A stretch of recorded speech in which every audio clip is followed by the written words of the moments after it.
नमस्कार दोस्तों, स्वागत है आपके अपने यूट्यूब चैनल पर। आज हम S IGM SPMCL IGM 2024 mock test set 2 लेकर आए हैं, जिसमें हम अभी और भी नए-नए क्वेश्चन देखेंगे कि क्या क्वेश्चन पूछा जा सकता है पेपर में, ठीक है?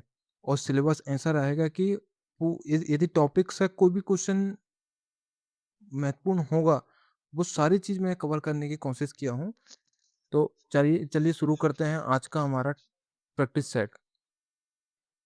तो इसमें सबसे पहले देखते हैं हम कि धातु, धातु से क्वेश्चन आता है, अयस्क से आता है, उसके कलर से क्वेश्चन आता है और संरचना से क्वेश्चन आता है। तो देखते हैं एल्यूमीनियम पूछता है एल्यूमीनियम का अयस्क क्या होता है? तो एल्यूमीनियम का अयस्क क्या होता है? बॉक्साइट। एल्यूमीनियम का कलर क्या होता है? White, grey. ये भी पूछता है, ठीक है? कॉपर से आता है, कॉपर का अयस्क क्या होता है? कॉपर पाइराइट और मेलाकाइट। कॉपर का रंग क्या होता है? लाल। और कॉपर की संरचना कैसी होती है? तंतुमय। ये भी प्रश्न बनता है हमारा। अगला है लेड धातु। तो लेड का अयस्क क्या होता है? गैलेना। और उसका कलर क्या होता है? Bluish grey. संरचना होती है क्रिस्टलीय। अभी आता है टिन। टिन जो होती है, टिन स्टोन या कैल्साइट से प्राप्त की जाती है और टिन का जो कलर होता है चांदी की तरह सफ़ेद होता है। नेक्स्ट है जिंक। जिंक जो होता है कैलामाइन होता है अयस्क। और जिंक का कलर कैसा होता है? नीलापन लिए उजला सफ़ेद। और इसकी संरचना कैसी होती है हमारी? दानेदार। अभी कास्ट आयरन का पूछता है कि कास्ट आयरन किस फर्नेस से प्राप्त की जाती है? तो कास्ट आयरन जो होता है क्यूपुलर फर्नेस से प्राप्त की जाती है। और कास्ट आयरन का जो है कलर काला होता है। और कास्ट आयरन की संरचना कैसी होती है हमारी? क्रिस्टलाइट। का से कास्ट आयरन, का से क्यूपोला, का से काला और का से क्रिस्टलाइट। तीनों काले हैं ना।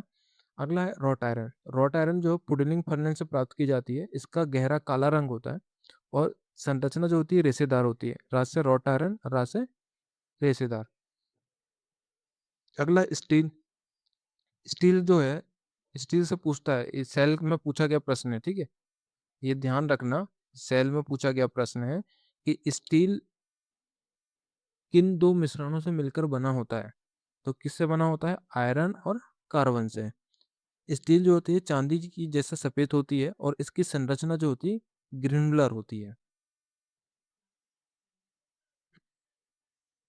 अब देखो मेटल से प्रश्न पूछता है, जर्मन सिल्वर में क्या नहीं होता है? ये प्रश्न आता है, जर्मन सिल्वर में क्या नहीं होता? तो देखो जर्मन में जो होता है कॉपर, निकिल, जिंक और निकिल, इन 3 को मिलाएँगे तो हम क्या बनेगा हमारा? German silver. प्रश्न में आता है कि सिल्वर, तो सिल्वर ऑप्शन में यदि रहेगा तो सिल्वर हमको नहीं लगाना, सिल्वर नहीं होता है। अब देखो मेटल की जो ट्रिक बनाई थी, इन एक मेटल में से आईजीएम में देखना 100% गारंटी है कि एक इसमें से पूछा जाएगा, इन मेटलों में से। और ऊपर जो कलर का दिया है, इस जो ये जो टेबल दी है, इस टेबल में से कम 2 क्वेश्चन देखने को मिलेंगे आपको। इन पूरी टेबलों में से 2 क्वेश्चन, ज़्यादा से 2 नहीं हुआ तो 1 तो कन्फर्म में आएगा इस टेबल से। और 1 क्वेश्चन यहाँ मेटल से बनेगा। तो यदि आप ध्यान से देखते हैं तो ये बहुत ही आसानी से इसको सही कर पाओगे। अभी देखते हैं व्हाइट कलर, इसका ट्रिक है, व्हाइट कलर में कोई लेटी अंटी। ट्रिक है, व्हाइट कलर में कोई लेटी अंटी, बेबी जी कोटी अंटी, मोनिका 6829, कोजेटी गन। अगली है पिताजी, जिनका नाम मुनका जी है, बोलते काका जी टी पियोगे? तो नहीं मुनका जी, 60-40 को निकिल के साथ जर्मनी जाना है सिल्वर के लिए। और एक और है निको स्टील, जैसे जिंदल स्टील होता है, एचएमटी स्टील होता है, वैसे एक स्टील का नाम है, ब्रांड मान लो इसको, निको स्टील करके ब्रांड है। अभी देखते हैं इनकी शॉर्ट ट्रिक से कैसे मेटल बनते हैं। देखो white metal, white colour, white से बन गया व्हाइट मेटल, ठीक है? अभी तो कोई लेटी अंटी, का से बन गया कॉपर, ले से बन गया लेड, टी से बन गया टीन और एनटी से बन गया एंटीमनी। तो कॉपर, लेड, टिन, एंटीमनी का मिश्रण क्या होता है हमारा? White white metal. अब दूसरा आता है बेबी जी कोटी अंटी, मतलब बेबी से बन गया बेबिट मेटल, जी से बन गया जिंक, का से बन गया कॉपर और टी से बन गया टिन और अंटी से बन गया एंटीमनी। दूसरा ट्रिक है मोनिका 6829, माँ से बन गया मोनल मेटल, नी से बन गया निकिल, का से बन गया कॉपर। तो कॉपर निकिल जो है 68% होगा और कॉपर जो है 29% होगा। अब ये कोजेटी गन, गन से बन गया गन मेटल, का से बन गया कॉपर, जी से बन गया जिंक और टी से बन गया हमारा टिन। अभी देखो अगला है पिताजी, जिनका नाम है मुनका जी। वो बोलते हैं काका जी टी पियोगे? तो काका जी बोलते हैं नहीं मुनका जी, 60-40 को निकिल के साथ जर्मनी जाना है। तो यहाँ पिताजी से भी एक मेटल का नाम बनेगा, मुनका जी से भी बनेगा, काका जी से बनेगा, ठीक है, और जर्मनी से भी अलग मेटल का नाम बनेगा। अभी देखो क्या है पिताजी, पिताजी से पी से बन गया हमारा पीतल, ता से बन गया तामा और जी से बन गया जिंक। मतलब पीतल जो है तामा और जिंक से मिलकर बनता है, ठीक। अगला है काका जी टी पियोगे, का से बन गया कांसा और का से बन गया कॉपर और टी से बन गया टिन। तो कॉपर जो है, कांसा जो है कॉपर और टिन से मिलकर बना होता है, और पीतल तामा और जिंक से बनकर बना होता है। अभी देखो ये आता है मुनका जी, मुनका जी तो मुंह से बन गया मुंज मेटल, का से बन गया कॉपर और जी से बन गया जिंक। अभी देखो मुनका जी में भी जो मुंज मेटल जो है कॉपर और जिंक का अनुपात पूछता है, कॉपर होता है 68% और जिंक होता है 40%, ठीक है। यदि यहाँ देखो कॉपर और जिंक, यहाँ भी है कॉपर और जिंक, कॉपर और जिंक मिलकर क्या बनते हैं हमारा पीतल, लेकिन पीतल में तामा और जिंक को 60-40 के अनुपात में मिलाएंगे तो क्या बन जाएगा हमारा मुंज मेटल। अभी बोलता 60-40 को निकिल के साथ जर्मनी जाना है, तो जर्मनी से क्या होगा जर्मन सिल्वर। अभी बोला 60-40 को निकिल के साथ, मतलब कॉपर और जिंक के साथ निकिल को जर्मनी जाना है, मतलब कॉपर जिंक में यदि निकिल मिला देंगे तो क्या बन जाएगा हमारा जर्मन सिल्वर। तो ये हमको याद रखना है, यहाँ से एक क्वेश्चन बनता ही है। अगला है निको स्टील, तो स्टील से बन गया स्टेनलेस स्टील, नी से बन गया निकिल, का से बन गया कॉपर और स्टील। निकिल क्रोमियम स्टील से मिलकर क्या बना होता है हमारा स्टेनलेस स्टील। तो ये हमको याद रखना है, इससे एक प्रश्न पूछा ही जाएगा पेपर में। अभी चलो देखते हैं आप प्रश्न हमारे। देखो फिलर गेज सेट नंबर में मिलते हैं, ये 4 नंबर में मिलते हैं। आईएसपी का 7/10/2023 का पेपर है, जैसा पूछा गया था कि फिलर गेज कितने सेट में मिलते हैं, तो फिलर गेज जो होते हैं 4 सेट में मिलते हैं। अभी प्रश्न देखते हैं एक प्रश्न है स्टील प्लेट में स्लॉट दिए जाते हैं, slot are provided in steel plated for. अच्छा देखो एक कोई बंदा है हैदराबाद का जो बार बार कमेंट करके बोल रहा है कि सर प्लीज़ इंग्लिश में लाओ, इंग्लिश में लाओ। तो मैं उसके लिए कोशिश किया हूँ ये इंग्लिश में लाने की। तो आप देखिएगा जो हिंदी में समझे, हिंदी में जिसको इंग्लिश बने थोड़ा बहुत आप देखिएगा। तो और प्रश्न है स्टील प्लेट में स्लॉट दिए जाते हैं, सॉरी यहाँ पर स्टील प्लेट हो गया, यहाँ पर है एंगल प्लेट, ठीक है, एंगल प्लेट, यहाँ एंगल करना है ना, एंगल प्लेट में स्लॉट दिए जाते हैं, यहाँ है एंगल प्लेट है ना। एंगल प्लेट जो होती है, एंगल प्लेट में सीट क्यों देते, स्लॉट क्यों देते हैं? बोल्ट लगाने के लिए, हुक लटकाने के लिए, वजन कम करने के लिए, या वर्कपीस को अलाइन करने के लिए। क्या होता है to fix bolt, to hang hook, to reduce weight या टू अलाइन वर्कपीस। तो एंगल प्लेट में स्लॉट क्यों देते हैं? तो उसका सही आंसर होगा हमारा टू फिक्स बोल्ट, बोल्ट को लगाने के लिए हम एंगल प्लेट में स्लॉट देते हैं।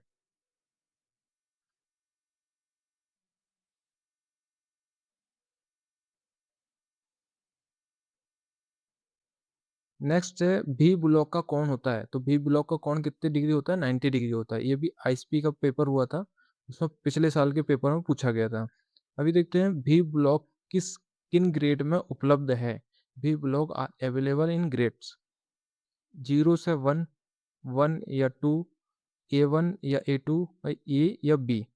तो भी ब्लॉक कितने ग्रेड में मिलते हैं हमें? भी ब्लॉक मिलते हैं ए ग्रेड और बी ग्रेड में। ऑप्शन हमारा डी यहाँ पर सही होगा। अच्छा ऊपर दिया है एंगल प्लेट के बारे में, तो एंगल प्लेट के बारे में दिया, तो एंगल प्लेट जो होती है हमें 1 नंबर और 2 नंबर में मिलती है, ठीक। और बी ब्लॉक ए ग्रेड और बी ग्रेड में मिलते हैं।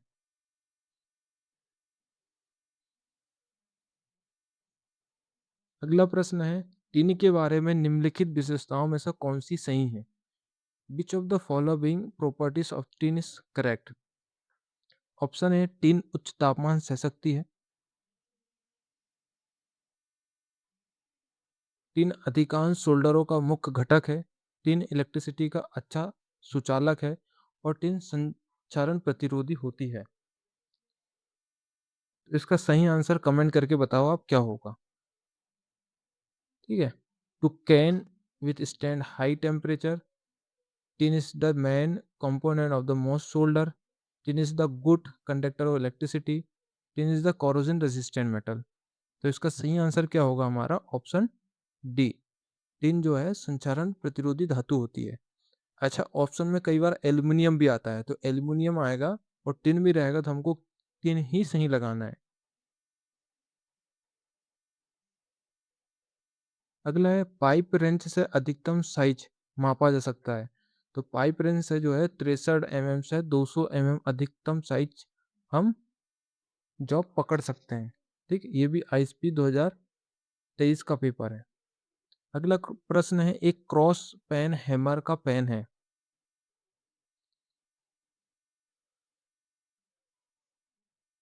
बताओ, क्रॉस पेन हैमर देखे आपने? क्रॉस पेन हैमर कैसा होता है? तो the peen of a cross peen hammer is, handle के एक कोण में होता है, हैंडल के साथ सीध में होता है, हैंडल से क्रॉस पर होता है और हैंडल की ओर मुड़ा होता है। देखो, क्रॉस दिख रहा है ना, तो हैंडल से क्रॉस में ही होगा, सीधा लगा दो। क्रॉस से क्रॉस, स्ट्रेट से स्ट्रेट। तो इसका सही आंसर क्या होगा हमारा? हैंडल के क्रॉस में होता है। इसका जो एक पेन है जो होती है हैंडल के क्रॉस में होती है। ऑप्शन सी हमारा राइट आंसर हो।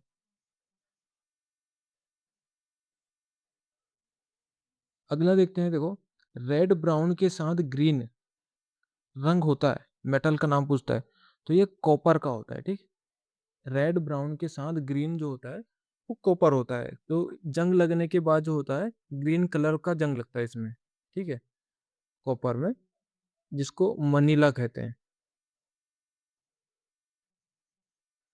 सॉरी, मटीला, हाँ मनीला कहते हैं। ठीक है, जंग लगने को मनीला बोलते हैं ना।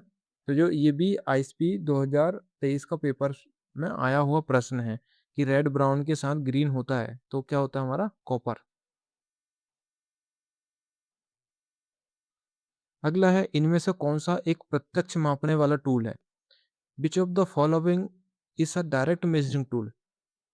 Try square, steel rule, straight edge या रिंग एज? तो डायरेक्ट मेजरिंग टूल कौन सा है हमारा यहाँ पर? Steel rule. Option B right answer होगा। अगला है, जिंक कोटेड आयरन को बोलते हैं हम, जिंक कोटेड आयरन को क्या बोलते हैं हम? Galvanized iron. ये भी आईएसपी 2023 का पेपर है, पेपर में पूछा गया था। अगला है, न्यूनतम माप जो एक स्टील रूल के साथ पढ़ी जा सकती है। Minimum reading possible with a steel rule is. तो स्टील रूल के साथ मिनिमम रीडिंग क्या चेक कर सकते हैं? तो 0.01 mm क्या होता है इसमें? माइक्रोमीटर का लिस्ट काउंट होता है। ठीक, माइक्रोमीटर का। 0.02 वर्नियर कैलिपर का,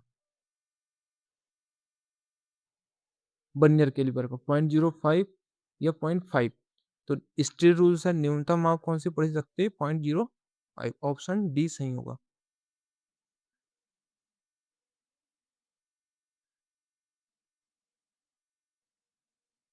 नेक्स्ट है, ट्राई स्क्वायर की सटीकता होती है 0.002 mm प्रति 10 mm की लंबाई में होती है इसकी सटीकता। ये भी आईएसपी नासिक का 7/10/2023 का पेपर में पूछा गया था। अगला प्रश्न है, एक ट्राई स्क्वायर खालिस्तान कोण की जांच करने के लिए उपयोग किया जाता है। A try square is use to check angle. Try square का उपयोग किस एंगल को चेक करने के लिए करते हैं? सही कमेंट करके बताओ आप इसको। 30 डिग्री, 45 डिग्री, 60 डिग्री या फिर 90 डिग्री? तो ट्राई स्क्वायर का उपयोग करते हैं हम 90 डिग्री का एंगल चेक करने के लिए। ट्राई स्क्वायर का उपयोग स्क्वायरनेस फ्लैट और फ्लैटनेस के साथ 90 डिग्री का कोण चेक करने के लिए यूज करते हैं। अगला प्रश्न आता है, साइन बार का उपयोग किया जाता है। तो साइन बार का उपयोग करते हैं टेपर कोण चेक करने के लिए। ये भी आईएसपीएन का पेपर में पूछा गया पिछले साल का। नेक्स्ट है, न्यूनतम माप जो वर्नियर कैलिपर के साथ सही ढंग से पढ़ा जा सकता है, उसे कहा जाता है। The minimum measurement that can be read with a vernier caliper is called. क्या कहते हैं हम? जीरो रीडिंग कहते हैं, लीस्ट काउंट कहते हैं, मैन स्केल रीडिंग कहते हैं, या बर्नियर स्केल रीडिंग कहते हैं? कमेंट करके बताओ आप सही आंसर क्या होगा इसका। बर्नियर कैलिपर के साथ न्यूनतम माप जो सही ढंग से पढ़ा जा सकता है उसको हम बोलते हैं लीस्ट काउंट। ऑप्शन बी हमारा राइट आंसर होगा।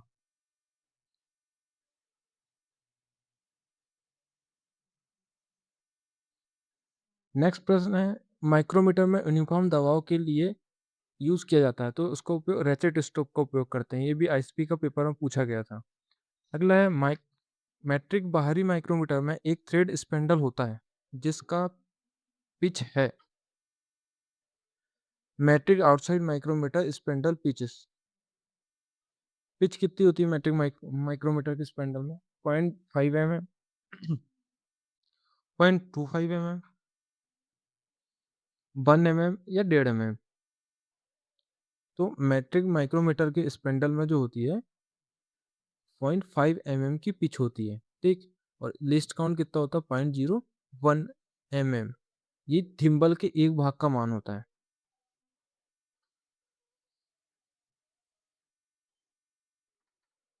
अगला है, माइक्रोमीटर के अंदर स्लीप पर मार्क हुई ग्रेजुएशन की रेंज होती है।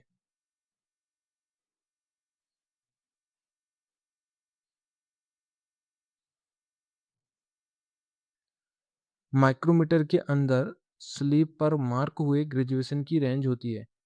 Graduation range mark on sleeve of micrometer, तो माइक्रोमीटर में जो स्लीप होती है उसके अंदर ग्रेजुएशन की रेंज होती है, किस रेंज में मिलता है? तो देखो जनरली होता है माइक्रोमीटर जो 0 से 25, 25 से 50 रेंज में मिलता है, लेकिन नीमी की बुक में इसका सही आंसर दिया है हमको 13 mm।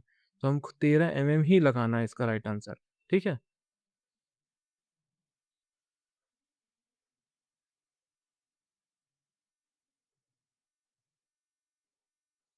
अब ये संदर्भ सतह के रूप में उपयोग करते हैं, जो बनिया बेवल प्रोटेक्टर होता है उसमें संदर्भ सतह के रूप में किसका उपयोग करते हैं? हम स्टॉक का। ये भी आईएसपी के पेपर में पूछा गया था, ठीक। एक बनिया बेवल प्रोटेक्टर में 5 मिनट लिस्ट काउंट प्राप्त करने के लिए 23 डिग्री मुख्य स्केल को विभाजित किया जाता है। इन अ बनिया bevel protractor to obtain 5 minute least count, the 23 degree main scale is divided into. तो 23 मुख्य स्केल को बर्नियर स्केल के कितने भागों से विभाजित किया जाता है, ये हमको बताना है। तो बर्नियर स्केल पर 12 बराबर विभाजन में 12 equal division on vernier scale. Vernier scale पर 22 बराबर भागों में, या बर्नियर स्केल पर 24 बराबर भागों में, या फिर बर्नियर स्केल के 25 बराबर भागों में? तो इसका सही आंसर क्या होगा हमारा? 23 मेन स्केल डिवीजन को 12 बर्नियर स्केल डिवीजन में बराबर भागों में बांटा जाता है। तो राइट आंसर होगा हमारा option A, 12 equal divisions on vernier scale.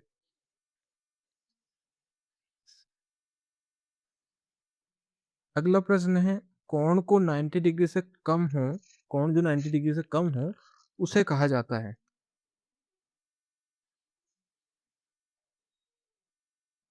ऑब्टूस angle, acute angle, समकोण, राइट एंगल, या इनमें से कोई नहीं? तो इसको क्या बोलते हैं? हम न्यून कोण बोलते हैं, ठीक है। जो 90 डिग्री से कम होता है उसको हम क्या बोलते हैं? न्यून कोण, एक्यूट एंगल। ऑप्शन बी हमारा राइट आंसर होगा।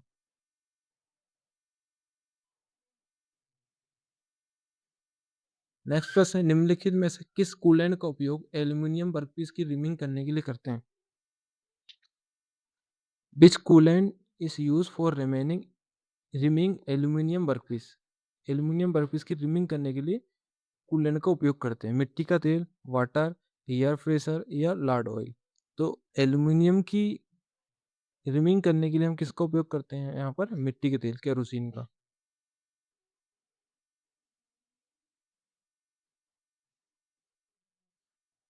अब आता है, आंतरिक ग्रुप के लिए फाइल का उपयोग करते हैं। आंतरिक ग्रुप को यदि फाइलिंग करनी है तो उसमें हम हाफ राउंड फाइल का उपयोग करते हैं, ठीक। ये भी आईएसपी का पेपर में पूछा गया था। नेक्स्ट प्रश्न है, एक डबल कट फाइल का उपयोग किसके ऊपर फाइलिंग करने के लिए किया जाता है? Double cut file is use for filing on would, hardboard, leather या स्टील। तो डबल कट फाइल का उपयोग कहाँ करते हैं हम? स्टील की फाइलिंग करने के लिए डबल कट फाइल का उपयोग करते हैं।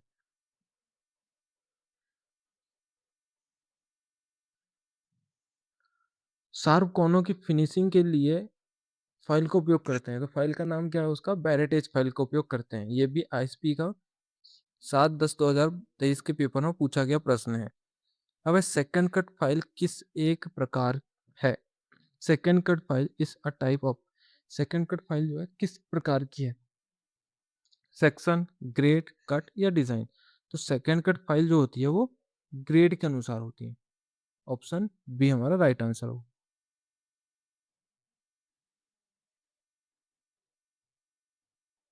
अगला प्रश्न है, यह आमतौर पर देखा गया है कि एक ग्राइंडिंग व्हील का फेस कुछ समय के प्रयोग के बाद चमकदार और चिकना या ग्लेज हो जाता है, जिसका कारण है। देखो क्या बोल रहा है? ग्राइंडिंग व्हील का फेस कुछ समय के बाद चमकदार, चिकना और ग्लेज। ग्लेज मतलब उसके दांते जो है झड़ जाना, झड़ जाते हैं। तो क्यों होता है ऐसा? It is generally observed that the face of a grinding wheel because shining and smooth glaze after some use due to glaze का ग्रेट हार्ड है। Wheel grade is hard. Wheel का एब्रेसिव उद्देश्य के लिए उपयुक्त नहीं है। ग्रेन साइज का बहुत मोटा होना और व्हील का स्ट्रक्चर ओपन होना। तो इसका सही आंसर आपको कमेंट करके बताना है।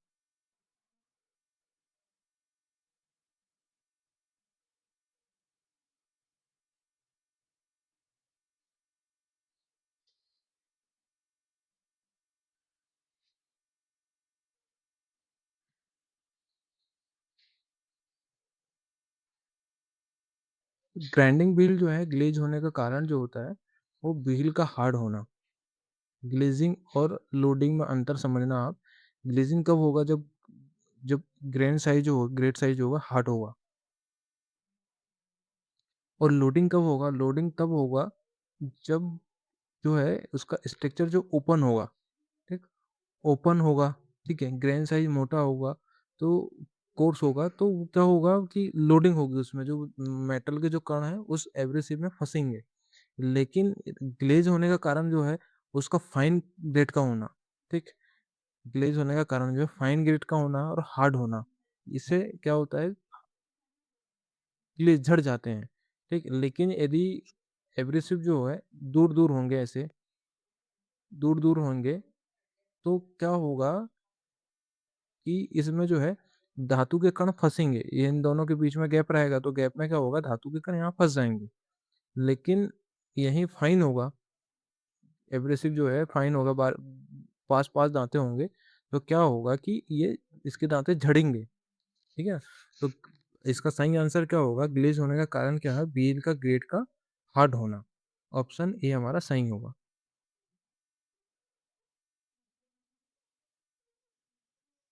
नेक्स्ट प्रश्न है, ग्राइंडिंग मशीन में एक ग्राइंडिंग व्हील का ग्लेज हो जाने का क्या कारण हो सकता है? अभी देखो फिर से आया कि ग्राइंडिंग मशीन में ग्लेज होने का क्या कारण हो सकता है? What cause what causes glazing of a grinding wheel in a grinding machine? Glaze होने का कारण, लोडिंग के नहीं पूछ रहा, ग्लेज होने का। ग्लेज होने का कारण क्या बताया मैंने अभी?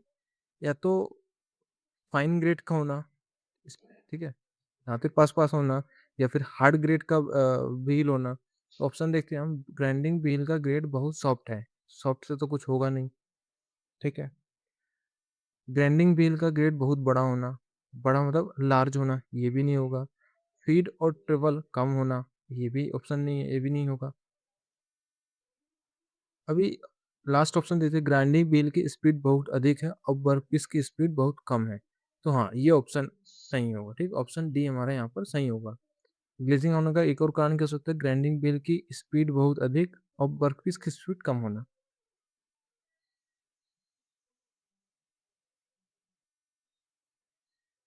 नेक्स्ट है, निम्नलिखित में से कौन सी एक विशेषता विट्रीफाइड बॉन्ड व्हील को संबंधित करती है?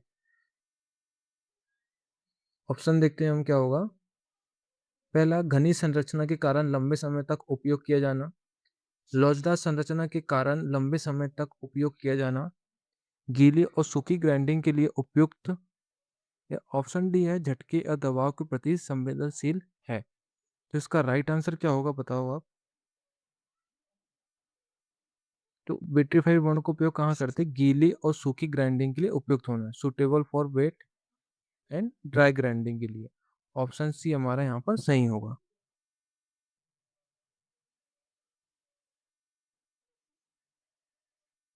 नेक्स्ट प्रश्न है, ए से जेड तक निर्धारित करता है कि एक ग्राइंडिंग व्हील में एब्रेसिव को बॉन्ड कितना टाइट पकड़ता है। इसमें से कौन सा अधिक सॉफ्ट स्ट्रक्चर है? A to Z indicated bond holding strength strength which is soft structure को दर्शाता है। ए से एच, आई से पी, क्यू से जेड या इनमें से कोई नहीं। तो जो होता है ए से एच जो है सॉफ्ट ग्रेड को दर्शाता है, आई से पी पी तक मीडियम और क्यू से जेड तक हार्ड। तो इसका राइट आंसर क्या होगा हमारा? Option A.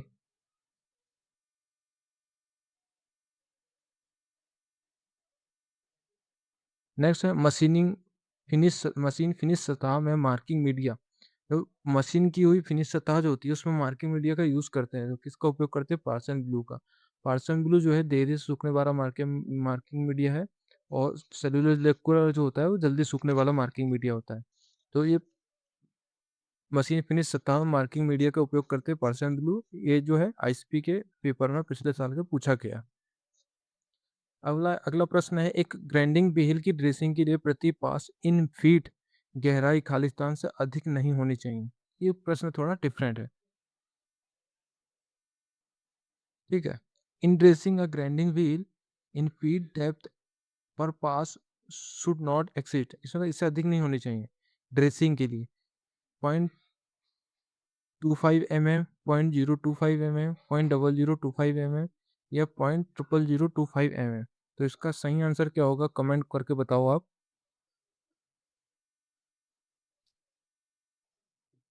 तो इसका सही आंसर होगा हमारा, ड्रेसिंग के लिए ग्राइंडिंग व्हील का जो कितना होता है 25 माइक्रोन। ठीक।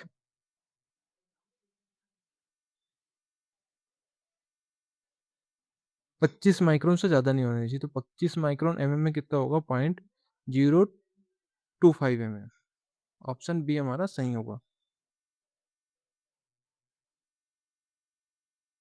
अगला प्रश्न है, किसी ग्राइंडिंग मशीन में यदि ग्राइंडिंग व्हील कटिंग नहीं कर पाता है तो क्या समस्या हो सकती है? ग्राइंडिंग व्हील कटिंग नहीं करेगा तो क्या होगा?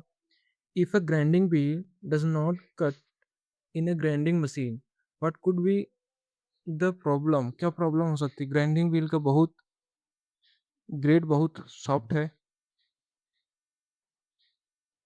ग्राइंडिंग व्हील की ग्लेजिंग हो गई है, ग्राइंडिंग व्हील को स्पेंडर पर सुरक्षित तरीके से माउंट नहीं किया गया है, या बहुत अधिक फीड दी गई है। तो कमेंट करके बताओ इसका सही आंसर क्या होगा।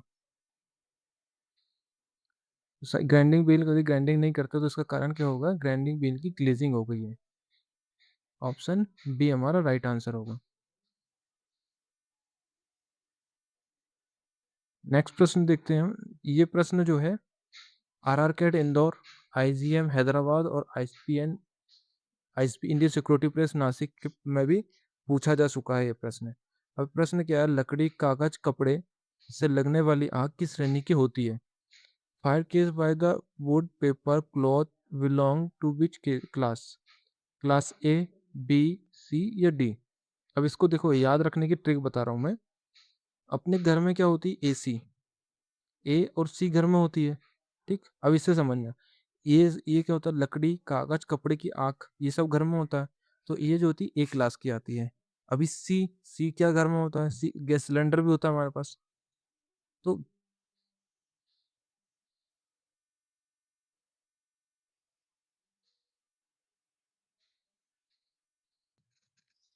इसी प्रकार की आग जो होती है गैसीय आग होती है, ठीक है। ए जो होता है ए, एसी घर में लगी होती है। तो ए जो होती है ए लकड़ी की आग होती है, कागज की आग होती है, ठीक है। सी वाली जो होती है सी में, अब घर में क्या होता है हमारा? गैस सिलेंडर, जिससे हम खाना बनाते हैं। तो गैस की आग जो होती है सी प्रकार की आती है। और बी से होता है हमारा भारत पेट्रोलियम। तो बी जो होता है तेली आग होती है। बी से हमको याद रखना है भारत पेट्रोलियम। तो ये हो गई तेलीय आग, ठीक है। और डी प्रकार की इलेक्ट्रिक आग होती है, सीटीसीआर। तो ए प्रकार की आग को बुझाने के लिए सोडा एसिड फायर एक्सटिंग्विशर का उपयोग करते हैं। तेलीय आग को बुझाने के लिए फायर एक्सटिंग्विशर का उपयोग करते हैं। गैसीय आग को बुझाने के लिए ड्राई पाउडर का उपयोग करते हैं। और डी प्रकार की आग जो होती है वो सीटीसी फायर एक्सटिंग्विशर और बीसीएफ का उपयोग करते हैं। तो इसमें प्रश्न क्या है हमारा, लकड़ी कागज कपड़े से लगने वाली आग किस श्रेणी में आती है? तो किस श्रेणी में आती है हमारा ऑप्शन ए, क्लास ए प्रकार की फायर में आती है। नेक्स्ट देखते हैं, कौन सा अग्निशामक यंत्र कार्बन डाइऑक्साइड और ब्रोमोक्लोराइड फ्लोरोमीथेन से भरा होता है? Which fire extinguisher is filled with carbon dioxide and bromochlorofluoromethane, BCF, ठीक। कार्बन डाइऑक्साइड अग्निशामक यंत्र, हेलोजन अग्निशामक यंत्र, फॉर्म अग्निशामक यंत्र या ड्राई पाउडर। तो इसका सही आंसर क्या होगा हमारा, हेलोजन टाइप।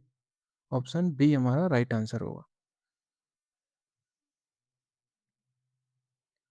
नेक्स्ट प्रश्न है, व्यावसायिक खतरे किस श्रेणी में आता है? ये आरआर कैट इंदौर के पेपर में पूछा जा चुका है।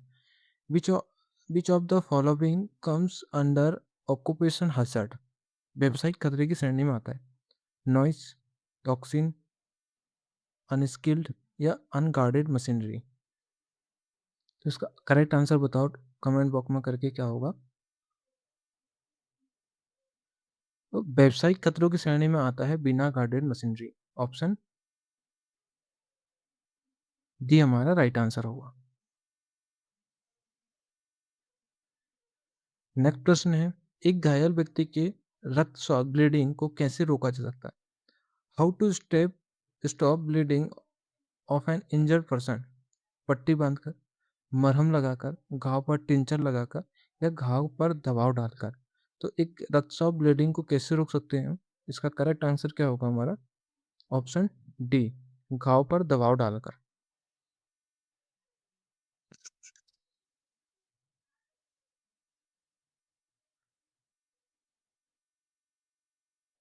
अभी देखो नीचे क्या दिया है, नीचे चित्र में दिखाए गए साइन का नाम बताइए।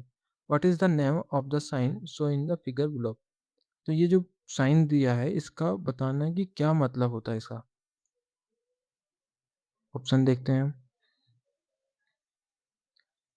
ये स्कूल का बताया गया है, या संरक्षित क्रॉसिंग के बारे में बताया गया, गैर संरक्षित क्रॉसिंग के बारे में बताया, प्रोटेक्टिव क्रॉसिंग, अनप्रोटेक्टिव क्रॉसिंग या फिर पेडेस्ट्रियन क्रॉसिंग, पैदल यात्रियों के लिए क्रॉसिंग। तो इसका कमेंट करके बताओ सही आंसर क्या होगा हमारा।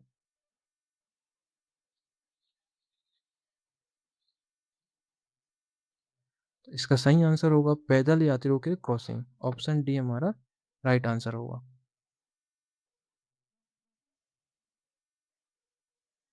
नेक्स्ट है, अग्नि किन तीन कारकों से लगती है? ऑप्शन है fuel, heat, oxygen, oxygen, fuel, nitrogen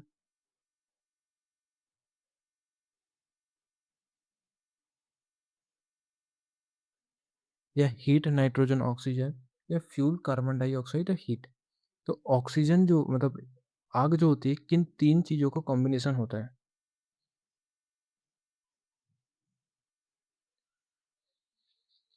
oxygen आग जो होती है फ्यूल, हीट और ऑक्सीजन होती है। मान लो जहाँ पर ऑक्सीजन तो सब जगह होती है, ठीक है। लेकिन जहाँ फ्यूल होगा, फ्यूल में यदि हम थोड़ा सा हीट बढ़ा देंगे तो क्या होगा, वहाँ पर आग लग जाएगी। तो आग जो होती है तीन चीज़ों का कॉम्बिनेशन होता है। किन तीन चीज़ों का कॉम्बिनेशन होता है जिसमें हीट, ईंधन, हीट और ऑक्सीजन होता है, मतलब ऑप्शन ए हमारा राइट आंसर होगा। ठीक है, अब इसका ट्रिंगल देखते हैं। तो एक तरफ होता है हमारा फ्यूल, दूसरा हीट और तीसरा ऑक्सीजन। तो फ्यूल को बुझाना मतलब इसमें होता है आग बुझाने के लिए हम फूल को रोकते हैं। तो उसको विधि को क्या बोलते हैं हम, स्टर्बिंग। स्टर्बिंग जो होता है फ्यूल को कट किया जाता है। और कूलिंग में जो होता है आग हीट को कम करना कूलिंग कहलाता है, ऑक्सीजन को रोकना स्मूथिंग कहलाता है, ठीक है।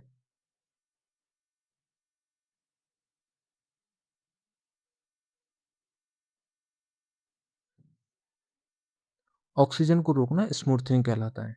तो इससे भी कभी-कभी इस आता है प्रश्न कि आग किन कारणों से लगती है? तो ये तो प्रश्न बन सकता है। दूसरा आता है कि ऑक्सीजन को हटाना क्या कहलाता है? स्मूथिंग। या फिर इस टरबाइन में क्या अलग किया जाता है? फ्यूल। या स्मूथिंग में क्या अलग किया जाता है? तो ऑक्सीजन। तो ये हमको ध्यान रखना है। नेक्स्ट प्रश्न है, कठोर चीजल पर सिंबल बाय कौन-सा कोण दर्शाता है? अच्छा, इससे 2-3 क्वेश्चन बनते हैं। एक बार यदि इसकी ड्राइंग देख लिया आपने तो सारे क्वेश्चन सॉल्व कर लोगे। तो देखते हैं हम बाय। ये देखो क्या है ये जो यहाँ एंगल बन रहा है इसको क्या बोलते हैं हम? तो इसको बोलते हैं हम रैक एंगल, ठीक? और ये जो होता है अल्फा बारह इसको बोलते हैं हम क्लीयरेंस एंगल। और यहाँ से यहाँ तक जो कोण बन रहा है इसको बोलते हैं झुकाव कोण। अधिकांशतः 40 डिग्री रखा जाता है झुकाव कोण, ठीक है? क्लीयरेंस एंगल होता है 10 डिग्री, रैक एंगल होता है हमारा 20 डिग्री। अब इससे प्रश्न बनता है कि ये देखो चीजल एज, ये जो होती है चीजल एज, और ये निचली चीजल एज और ऊपरी चीजल एज, तो ये हमारा चीजल का अक्ष है। ठीक, प्रश्न आता है कि यदि चीजल का जो है क्लीयरेंस एंगल कम होगा, या फिर बोलता है कि चीजल क्लीयरेंस एंगल कम होगा तो चीजल करेगी, मतलब चीजल के क्या एक्शन होगा उसमें? जब हम चीजलिंग करेंगे तो क्या होगा? तो चीजल का यदि क्लीयरेंस एंगल कम रखा जाएगा तो क्या होगा हमारा? चीजल फिसलेगी और मेटल के अंदर डिगिंग नहीं करेगी, ठीक है? फिसल एक तरह से फिसल जाएगी।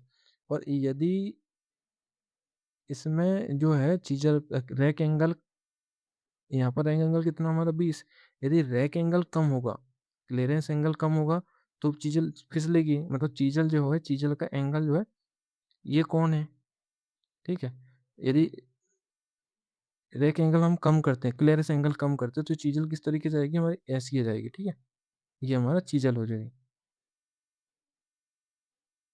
ठीक है? ये चीजल हो जाएगी, तो चीजल हमारी फिसलेगी, यहाँ डिगिंग नहीं करेगी।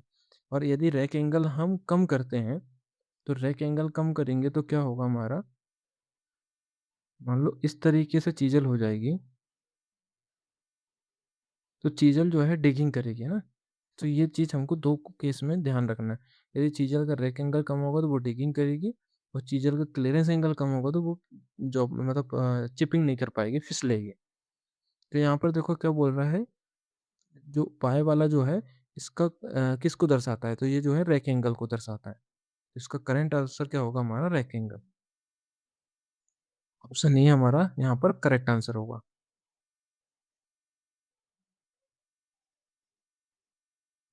अगला प्रश्न है, बेर वियर रेजिस्टेंस बढ़ाने के लिए क्या करते हैं? तो वियर रेजिस्टेंस बढ़ाने के लिए हम केस हार्डनिंग करते हैं। यदि ऑप्शन में हार्डनिंग नहीं है तो हम केस हार्डनिंग लगाना है, और हार्डनिंग है तो फिर हार्डनिंग लगाना है। तो ऑप्शन यहाँ पर दोनों हो सकते हैं, ठीक है? केस हार्डनिंग और हार्डनिंग दोनों हो सकते हैं वियर रेजिस्टेंस बढ़ाने के लिए। तो ये भी आईएसपीएन का पेपर में पूछा जा चुका है प्रश्न।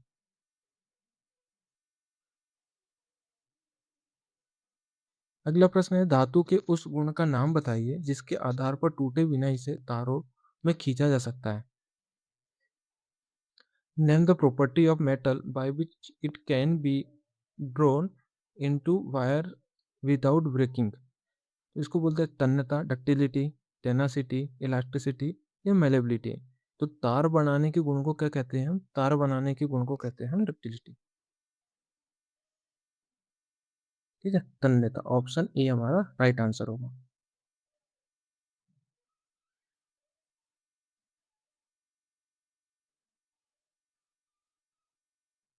देखो नीचे दिखाए गए चित्र में डायल कैलिपर को माप पढ़िए। देखो अब माप पढ़ते हैं इसकी। तो सबसे पहले देखना है हमको कि जो डायल कैलिपर है इसका लिस्ट काउंट कितना है। तो यहाँ पर देखेंगे हम लिस्ट काउंट कितना 0.05 mm वाला हमारा बनियर डायल बनियर कैलिपर है। अभी देखते हैं हम कि डायल बनियर कैलिपर में मेन स्केल कितनी खुली है। तो यहाँ पर देखो ये 5, ये 10, 15, 20 mm हमारा खुला है, और 25 mm भी खुला है। तो हमारी माप जो होगी 25 mm तो होगी होगी, ठीक है? मेन स्केल के 25 डिवीजन। अभी देखते हैं डायल के कौन सा भाग मिल रहा है हमारा। तो डायल का देखो कौन से नंबर का भाग मिल रहा है हमारा? ये 20, 21, 22 और ये 23। यहाँ पर ये देखो ये 24 नंबर का मिल रहा है। तो वर्नियर स्केल का 24 भाग, तो एक भाग का मान कितना है हमारा? 0.05 लीस्ट काउंट। तो यदि हम इनका मल्टीप्लाई करेंगे तो कितना आएगा? मल्टीप्लाई करके बताओ।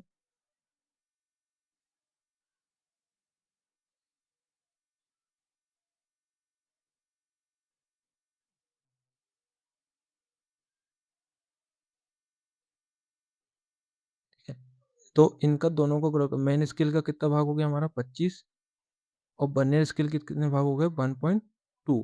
अब इन दोनों को जोड़ेंगे तो हम कितना आ जाएगा हमारा? 26, 26.2 हमारी कुल रीडिंग होगी। ठीक है, अब हमें देखते हैं यहाँ पर ऑप्शन में हमारा क्या 26.2 है क्या? तो इसकी रीडिंग जो दिखा रही है हमें, ये भी ऑप्शन ए भी नहीं होगा, ऑप्शन बी भी नहीं होगा, ऑप्शन सी भी नहीं होगा, ऑप्शन डी हमारा मैच खा रहा है। तो इसका सही आंसर क्या होगा हमारा? Option D.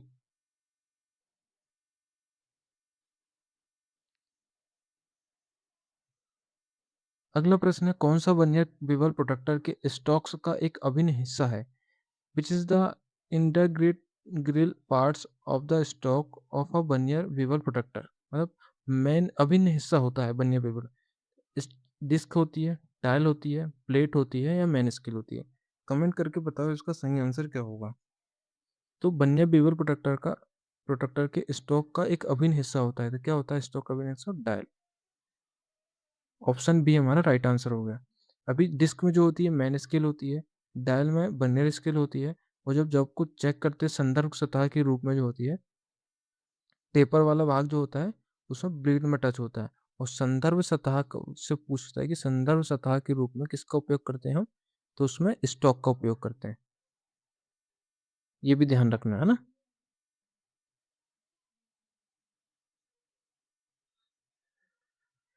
नेक्स्ट प्रश्न देखते हैं, फाइल में मार्क किए गए भाग एक्स का क्या नाम है? What is the name of the mark part x in the file? तो इस भाग का नाम बताना है। तो इसका भाग का नाम क्या बोलते हैं हम इसको? फेरूल। ये हो गया हैंडल, ये हो गया हमारा टैंक, ये हो गया हील, ये हो गया सेफ एज, और ये पूरी होगी हमारी लंबाई, और यहाँ पर हो गया हमारा टिप। ठीक, तो इसमें क्या फेरूल ऑप्शन में है क्या? देखो फेरूल ऑप्शन में है। ठीक, सही आंसर क्या होगा हमारा? ऑप्शन सी।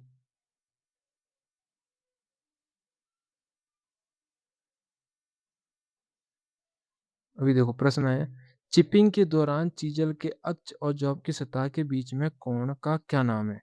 देखो क्या बोला, चीजल के अक्ष और जॉब की सतह के बीच का कोण क्या है? What is the name of the angle between chisel axis and job surface? तो ये चीजल एक्सिस और जॉब सरफेस निचली सतह बोल रहा है, बीच का कोण को क्या बोलते हैं हम? देखो, तो चीजल के अक्ष, ये वाला अक्ष, और जॉब की निचली सतह के बीच का कोण है। मतलब देखो चीजल के निचली एज की बात नहीं कर रहा वो, चीजल के अक्ष की बात है। अक्ष और ये इसका क्या बोलते हैं हम इसको? झुकाव कोण। तो ऑप्शन क्या होगा हमारा? ऑप्शन डी हमारे यहाँ पर सही होगा।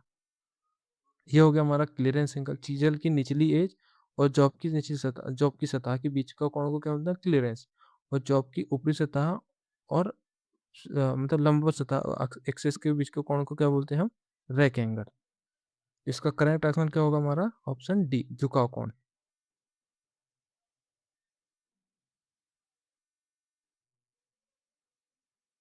अगला प्रश्न है, एक धातु का वह गुण क्या है जिसके कारण टूटने से पहले स्थायी विकृति हो सकती है? Which property of metal allow permanent deformation before fracture? Tenacity बोलते हैं, हार्डनेस बोलते हैं, बिटरनेस बोलते हैं, या टफनेस बोलते हैं? तो इसका सही आंसर क्या होगा हमारा? उसको भंगुरता कहते हैं।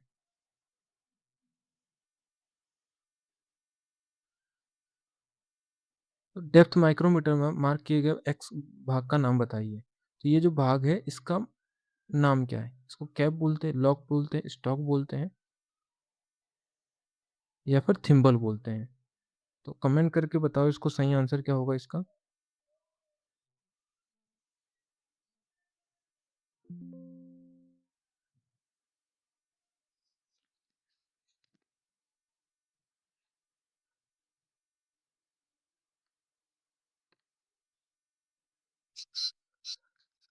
तो इसका सही आंसर क्या होगा हमारा? इसको बोलते हैं हम लॉक। ठीक।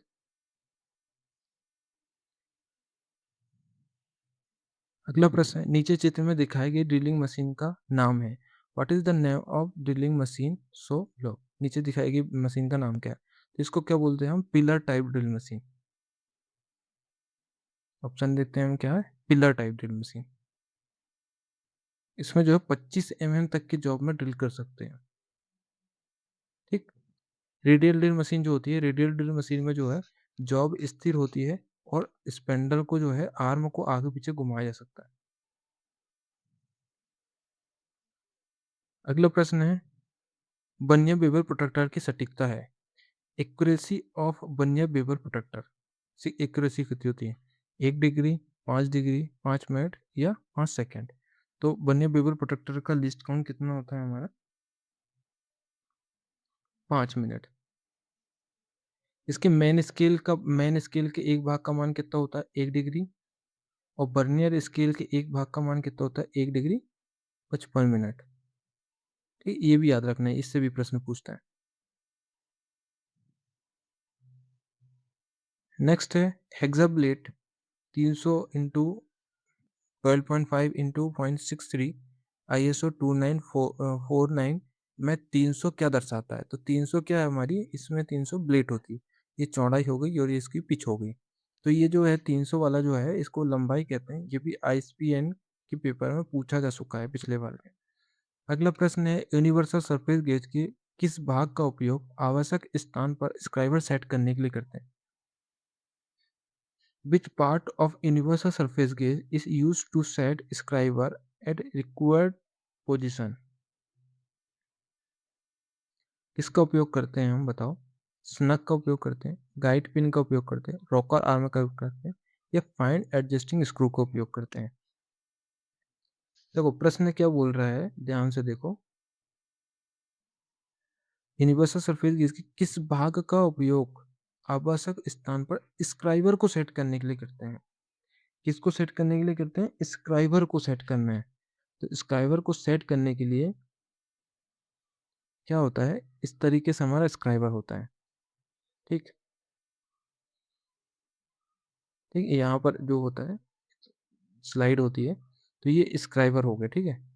इसको सेट करने के लिए ऊपर नीचे करते हैं। यहाँ पर एक स्क्रू लगा होता है, स्लाइड को ऊपर नीचे करेंगे और स्क्रू से अटैच कर देंगे। ठीक है, एक स्लाइड यहाँ पर होती है और इसको लॉक करने के बाद यहाँ पर एक रॉड लगी रहती है। फिर यहीं पर एक गोल गोल कलर का ऐसा इसको घुमाते हैं, तो ये स्क्राइबर जो ऊपर नीचे चलता है। ठीक, ये स्लाइड यहाँ लॉक हो जाती है और ये ऊपर नीचे चलता है, तो इसको बोलते हैं फाइन एडजस्टिंग स्क्रू। इसका उपयोग स्क्राइबर को आवश्यक स्थान पर सेट करने के लिए करते हैं। तो इसको ऑप्शन डी हमारा राइट आंसर होगा। अगला प्रश्न है, 1 मीटर को mm में बदलो। ये इसरो में भी आ चुका है, आईएसपी नासिक में भी आ चुका है। तो 1 मीटर बराबर कितना होता है? 1 मीटर बराबर 1000 mm। ऑप्शन सी हमारा राइट आंसर होगा। बहुत छोटा प्रश्न है ये, बन गया तो एक नंबर, नहीं बना तो सीधे सिलेक्शन से बाहर कर देगा।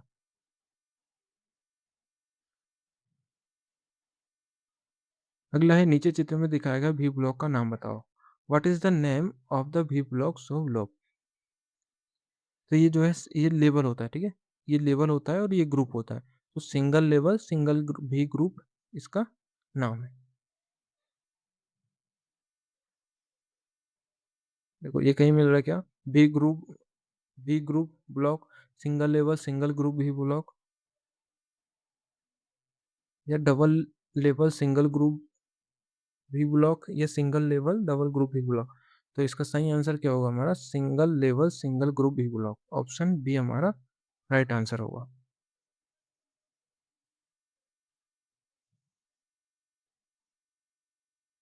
कौन सी सीट मेटल जंग और घर्षण एब्रेसिव के लिए अत्यधिक प्रतिरोधी है? Which metal to highly resistant to corrosion and abrasive?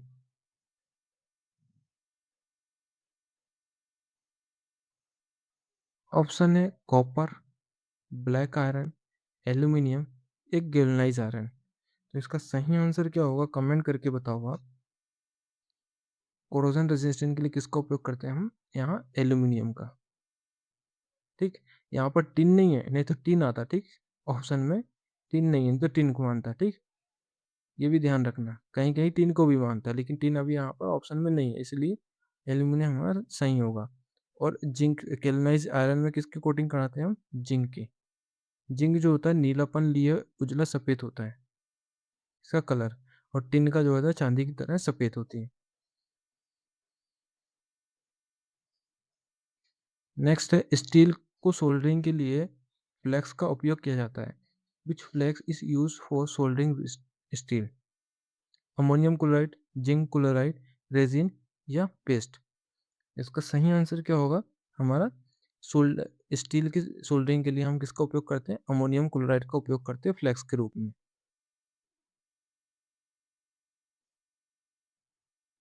अगला प्रश्न है रिविट मैन्युफैक्चर करने के लिए किस मटेरियल का उपयोग किया जाता है? Which material is use for manufacturing rivet? Rubber का उपयोग करते हैं, सिंथेटिक का करते हैं, हार्डेड स्टील का करते हैं या माइल्ड स्टील का करते हैं? तो रिविट बनाने के लिए हम किसका उपयोग करते हैं? ऑप्शन हमारा डी, माइल्ड स्टील का उपयोग करते हैं।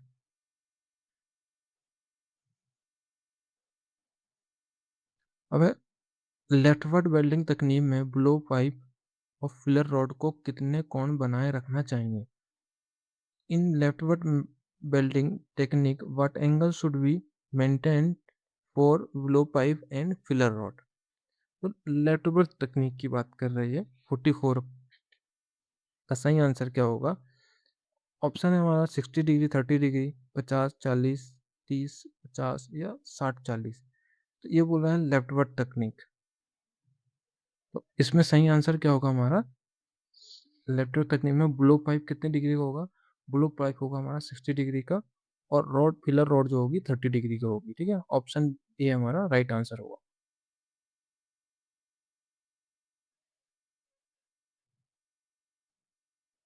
नेक्स्ट है मैनुअल मेटल आर्क वेल्डिंग के दौरान करंट सेटिंग को निर्धारित करता है।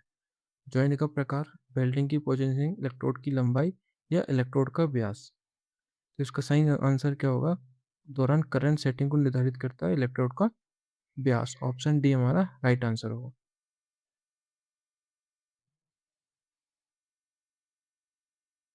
अगला प्रश्न है कौन सा शब्द स्क्रू के एक टर्न पूरे की अक्षीय मूवमेंट का वर्णन करता है?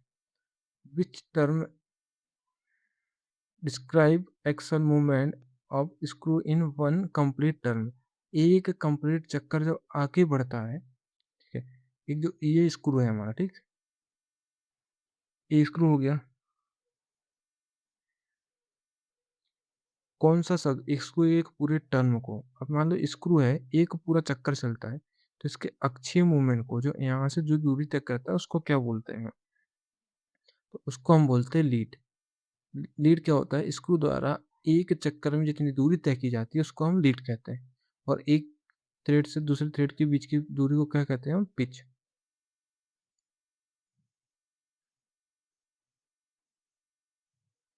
अगला प्रश्न है एक शाफ्ट का साइज 20 mm प्लस में, देखो ये क्या है, प्लस माइनस है यहाँ पर, है ना, दोनों प्लस में ही है। ठीक, 0.008 और 0.005 के ऊपरी विचलन क्या दर्शाता है? तो एक विचलन क्या होगा हमारा? 0.008, और एक विचलन हो गया 0.005। ठीक, ये तो विचलन हो गया। अभी बेसिक साइज कितना हमारा? 20। अब ये बोल रहा है कि four shaft size what is upper division? Upper division क्या होता है? बेसिक साइज और अधिकतम विचलन। तो इसका अधिकतम विचलन कितना हो गया? 0.008, और न्यूनतम विचलन क्या हो गया? 0.005। ये अधिकतम हो गया और ये हमारा न्यूनतम हो गया। तो ऊपरी विचलन क्या होता है? बेसिक साइज, ठीक, और अधिकतम विचलन के बीच का अंतर। तो बेसिक साइज हमारा कितना? 20, और अधिकतम विचलन कितना हमारा? 0.08। इन दोनों के बीच का अंतर कितना होगा? 0.008।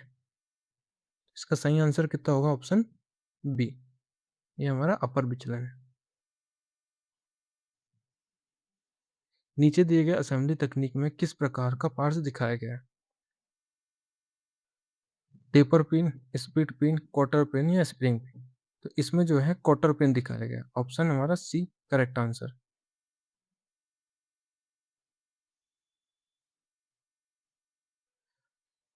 असेंबली तकनीक में डोवल का उपयोग किया जाता है। दो what is the use for Doval in assembly? दो या दो से अधिक पार्ट्स की सटीक पोजिशनिंग के लिए, accurate positioning of parts, joining components, eliminating drilling, मतलब घटकों को एक साथ लाना, ड्रिलिंग की आवश्यकता को समाप्त करना, या फिट की दक्षता को बढ़ाना। तो डोवल का उपयोग कहाँ करते हैं हम? दो या दो से अधिक पार्ट्स की पोजिशनिंग के लिए करते हैं। ऑप्शन ए हमारा करेक्ट आंसर होगा।